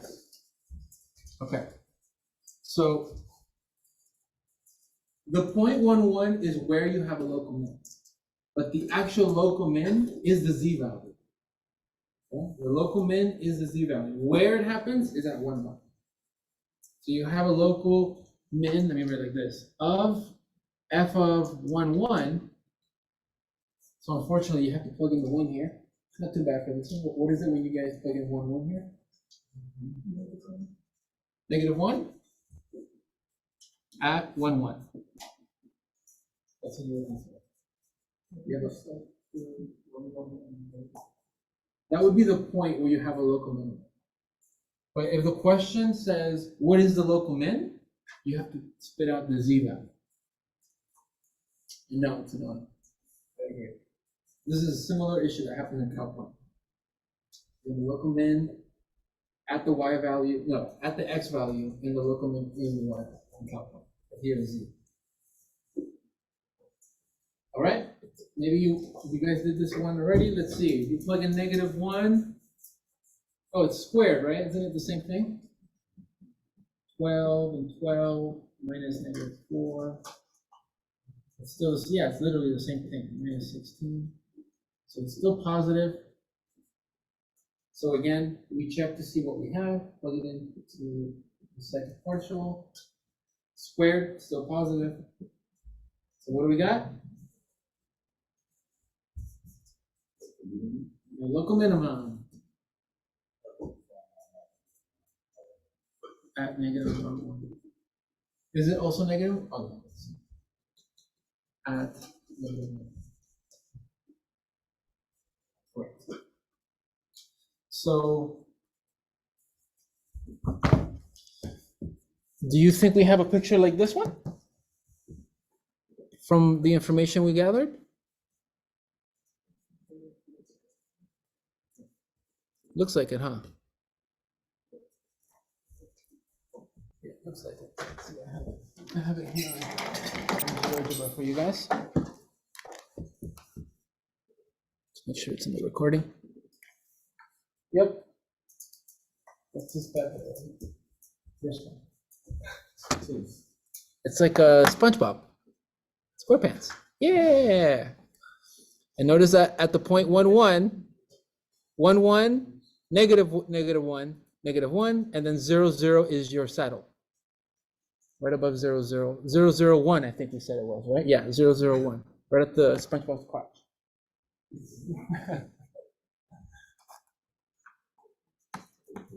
These services are and critical point. Timing, I love it. Okay. I got two that I want you guys to try, because these you have to kind of do a good amount of work. So I want you guys spend some time doing two of these. If you finished one early or if you finished before your group, please check in. All right. So I would like you guys to find any local max, mins, or saddle points. So two functions here that I want to use this for. F of xy is x squared minus y to the fourth plus 2xy. And then the second one is 3x squared minus 9x plus 9xy squared. Careful with the algebra.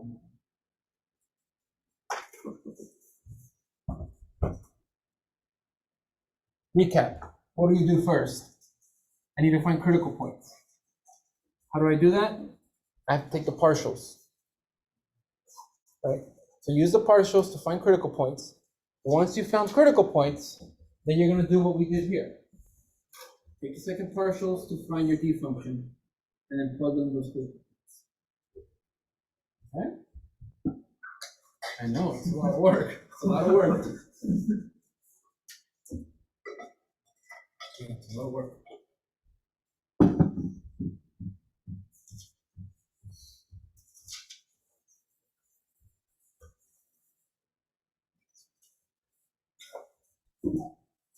So really work with your classmates here. Make sure you guys check each other's work.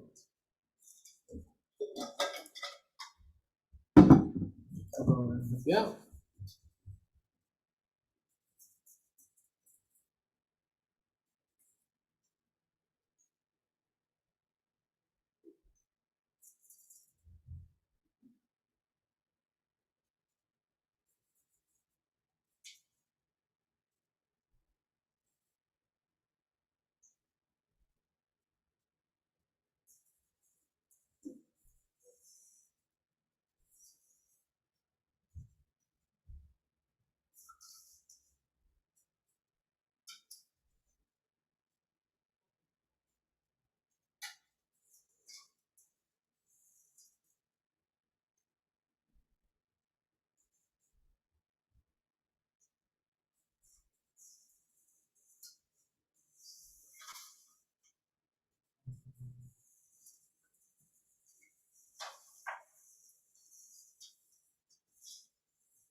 I mean, the goal of these is you want to see if it's possible to isolate one of the variables. So you can use that this substitution.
Guys, if you haven't yet, can I have you check your critical points with your classmates?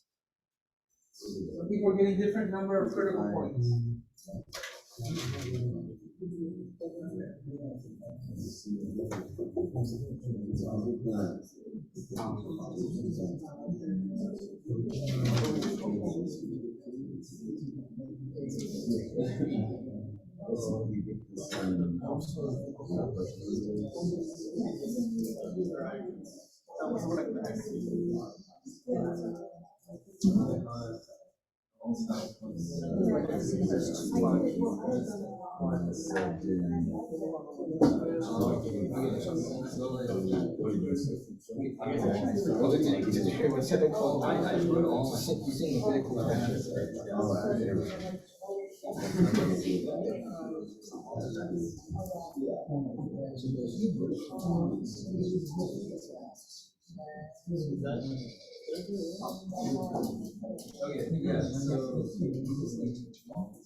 Now I'm questioning myself.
All right, guys, for number one, that's the only critical point you should get.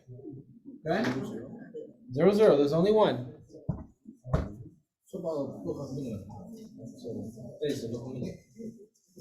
You would need to use the test to determine that. Yeah. So,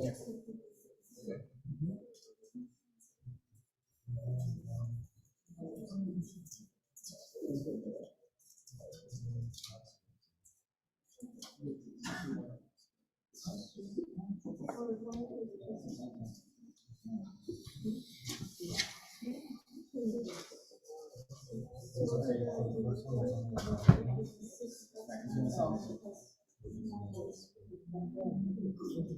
know it's at 0, 0.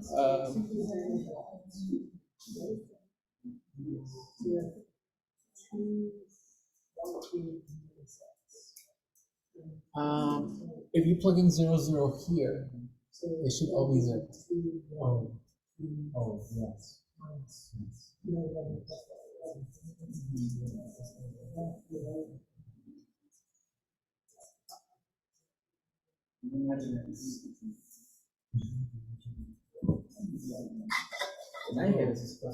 I have, can I have two separate cards at the same time? What do you mean by that?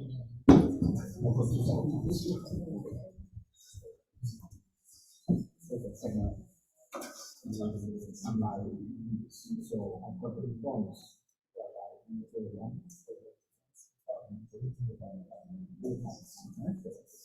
So I'll put in this into D. So which one is it? I have a Y. So I put the Y, so first thing I do is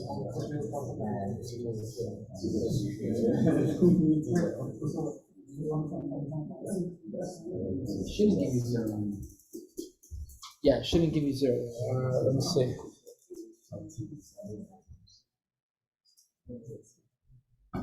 Let's see what your parts are. How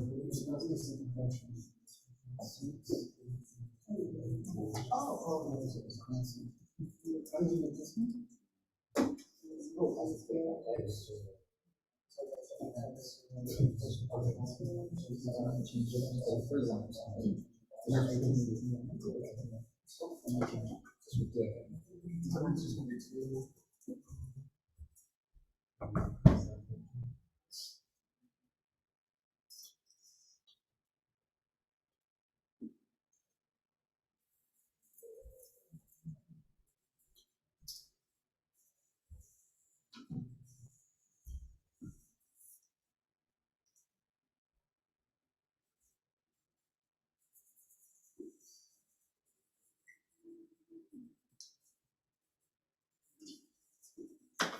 Right, so most of you guys are starting number 2.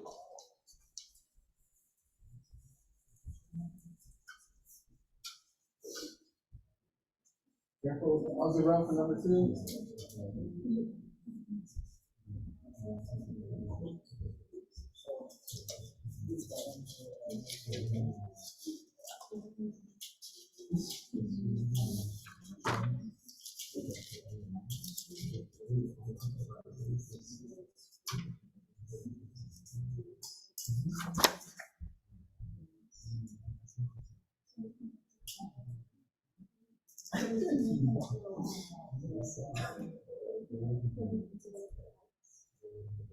Is that your hand?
It's not wrong in the good.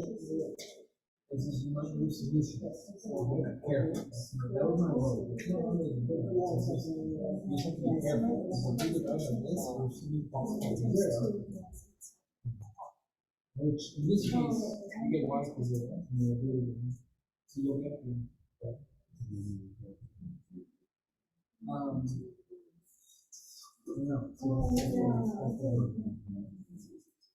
So there's only 3 points.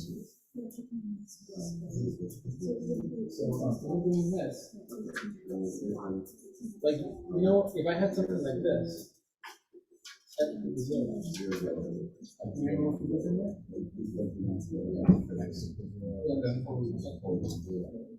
So you set both of these equal to 0. Okay, well, I have something like this. Exactly. Right. And then if x equals 0, now we use the other equation. When x equals 0.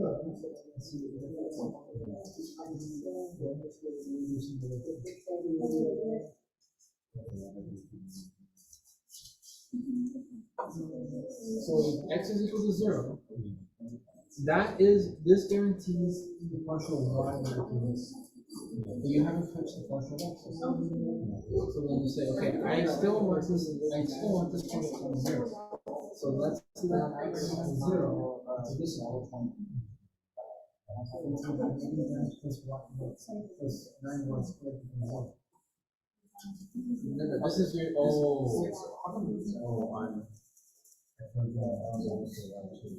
no. You do one at a time, separately. Separate. That's what I was going to tell you by writing out both solutions. And then I was going to say, organize the what?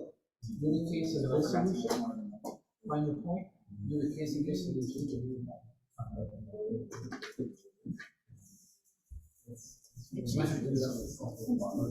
Because I see a lot of people looking at this time.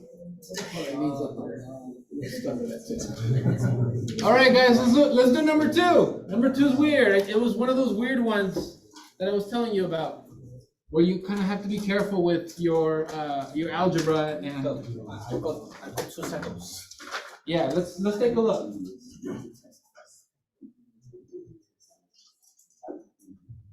Okay, number 9. So we got 3x squared minus 9x plus 9xy squared. Okay, I think everybody's okay with the partials. Partials, what'd you guys get? 6x minus 9 plus 9y squared. Okay, and then for partial with respect to y, 0, 0. Did you guys get 18xy? Okay. So then you set each of these equal to 0. And this is the one where I was telling you, sometimes it's kind of confusing seeing how you play with them together, so you're going to do them independently. And this is a good example of that. So this one's like, oh man, I don't even know where to start with this one, right? Because it's a little funky.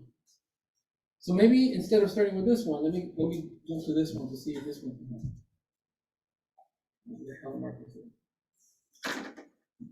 Okay, so if I do that,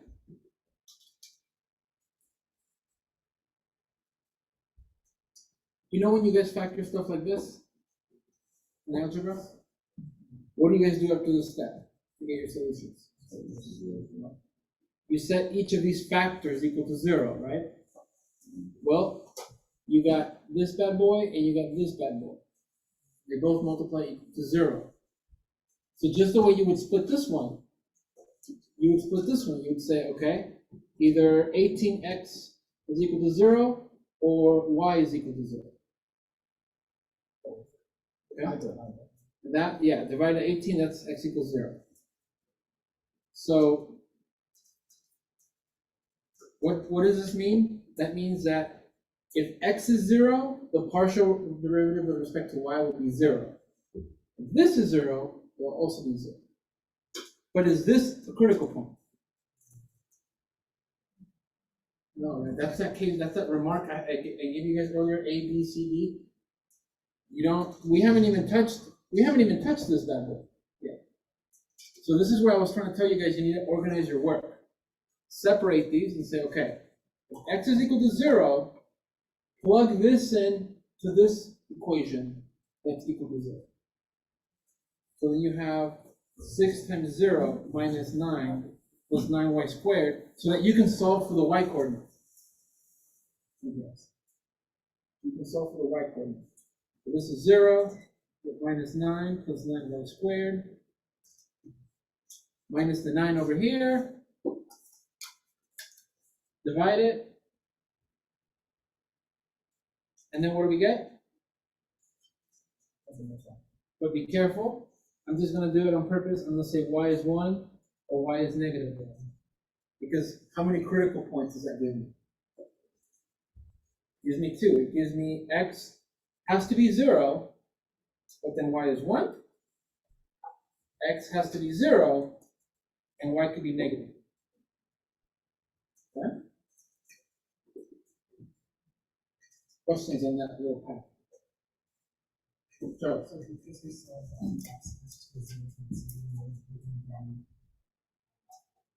Exactly, yeah, because remember, this you want to find a point x comma y that will guarantee both of these are 0. This is only telling me information about the partial of y. I still haven't found when the partial x will be 0. So since I know this makes the partial of y equal to 0, plug it into the other one to then see what y coordinate makes that equal to. Okay? So then now we do this guy over here. So then you plug it in to see what, plug it into this equation. You get 6x minus 9 plus 9, 0 squared is equal to 0. So this goes away. So you get 6 equals, move the 9 there, and we get what? X equals 9 over 6, which is 3/2. So then what's the critical point that produces? If x is 3/2, it'll make sure that this is 0, and if y is 0, it'll make sure that this is 0. So then those are your 3 critical points. Yeah? So yeah, this is our example that I was trying to give you guys.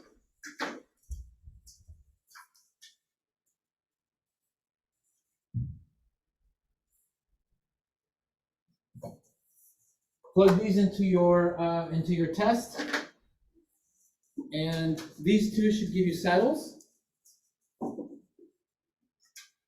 Those two, and then this one is going to give you a local minimum. And you plug them into your test. Okay. And the surface looks really, really inappropriate, so I have to show it to you. Okay.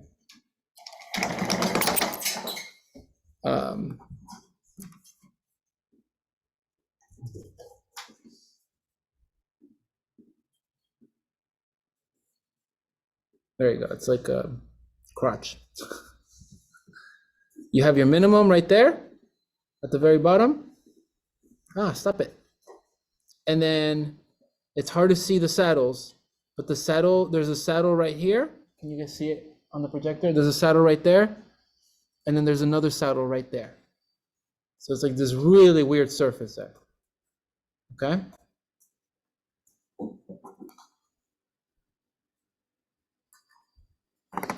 All right. So we got 15 minutes. I'm gonna touch a little bit on this. We're not gonna get to it. We'll continue on Tuesday. But I wanna just defines some vocabulary that's going to be used a lot until the end of the class. So that we'll just do vocab. We won't do the math for it just yet. We'll just do some vocab,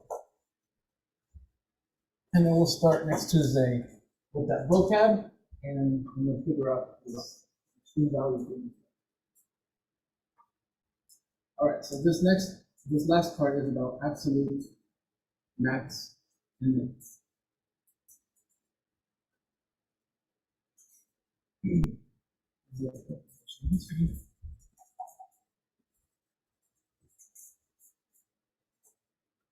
So before we jump into the Calc 3 stuff, let's remember from Calc 1 how we did this. X and Y. That's an interval here, AB. And let's say your your curve of your graph, something like that. This is your graph.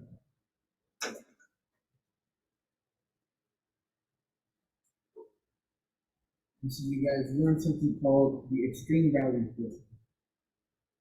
And you learned to do it. What?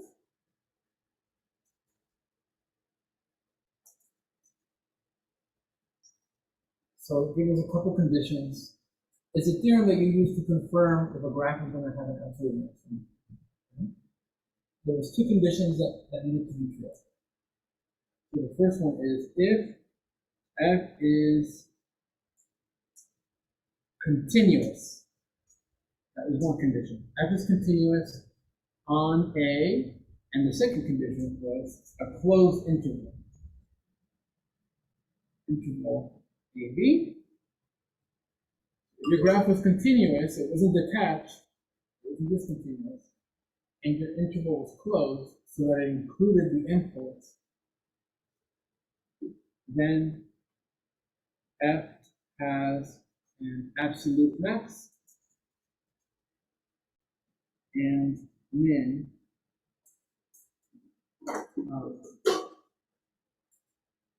and I'm going to write it a little different how we calculate it, okay? Sorry, calculate. So if F, it's the same thing, it's going to say the same thing, but I'm purposely going to write it a little different. If F is continuous on a closed interval, then F has an absolute maximum and min within the open interval AB or at its endpoint. I could have just written a closed interval, but I'm purposely saying you can have an absolute max within the interval or at the endpoint. Okay? For this example that I drew here, do you have an absolute max within the interval or at the endpoint? At the endpoint. Did you have your absolute max at this y value right here? This is where you have an absolute max. And your absolute min within the interval or at the endpoint? Oh shit, hold on. I drew this wrong. Hold on, I was supposed to look like this. I wanted to do that like this. Bring it a little bit lower. All right, let me repeat the question. Absolute min? It's within the interval, right? So this is your absolute min. Okay? So if I want to replicate this theorem into functions of two variables, I definitely need my function to be continuous. But the question is, I'm plugging in points on the xy plane. What the heck is a closed interval supposed to look like? What's like the 2D version of a closed interval? Yeah. Jacob, you want to go?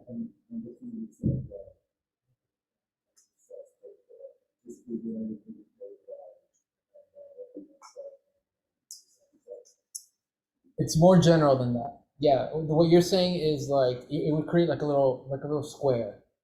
Like you're saying x has to be within a and b, and then y would have to be between some other two values. Okay. It's even more general than that, but that is kind of close to the idea. Yeah. So in R3, what exactly is the 2D version? 2D version of a closed interval, of a closed interval.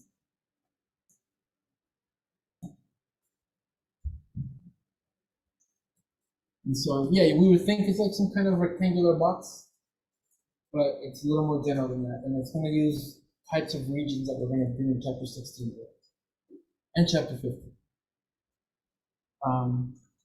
So we want a region R that is, we're going to say it's closed.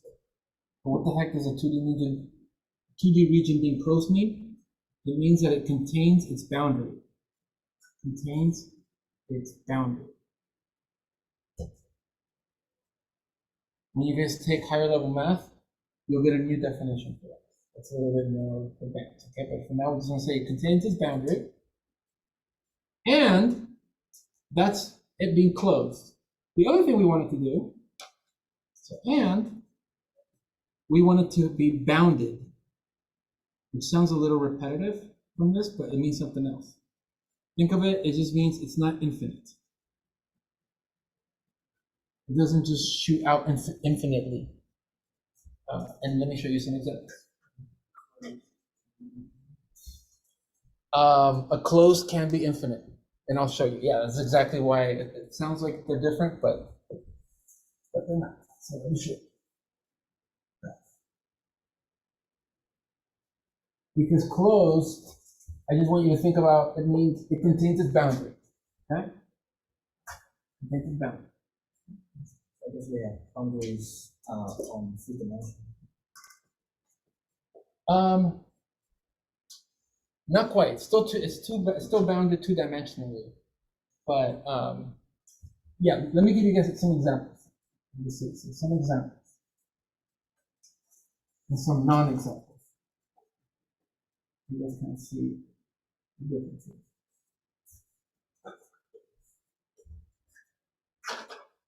So, for example, like an oval or any circular shape, some funky shape that contains its boundary, like this, like a disc. They usually call this the disc.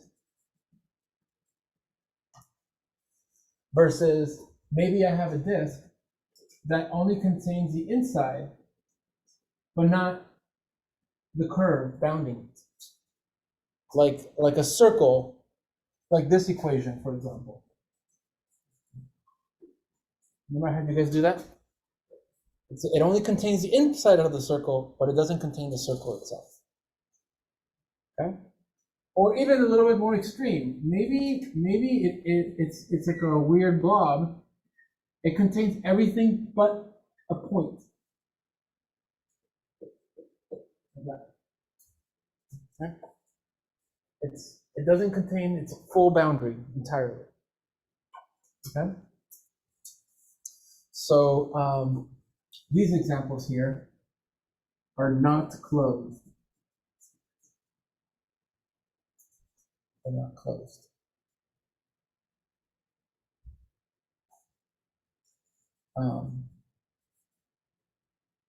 Yeah, I mean, here it could be that. It could be.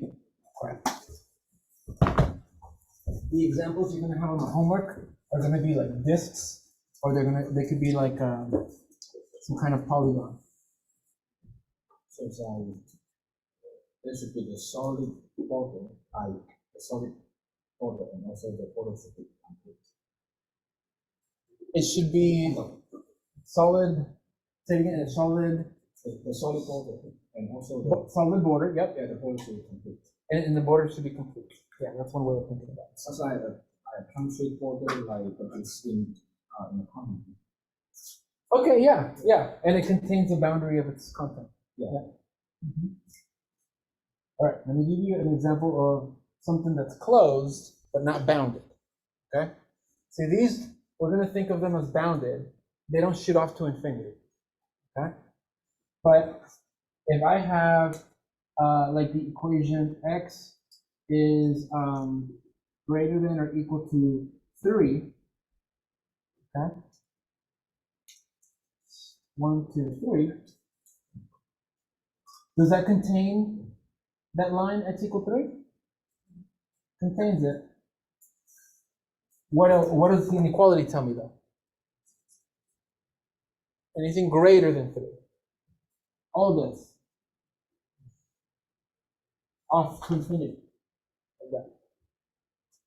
Does it have a boundary going that way? Does it have a boundary going this way? Yes. Does it contain its boundary? Yes. So it's closed, but it's just not bounded. Yeah. X squared plus y squared is greater than 1. So that would look like this. Is it closed? Does it contain its boundary? No, so it's not closed. So not closed. Is it bounded? No. So this has both of those. Not closed, not bounded. This one is closed, but it's not bounded. Okay?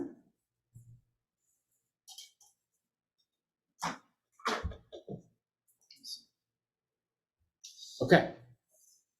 That's it. We'll stop right here. Okay?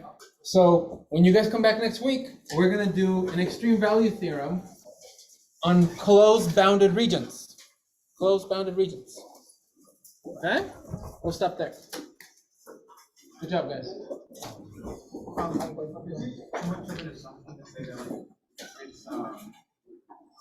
Bye, guys. Yeah. If it's like,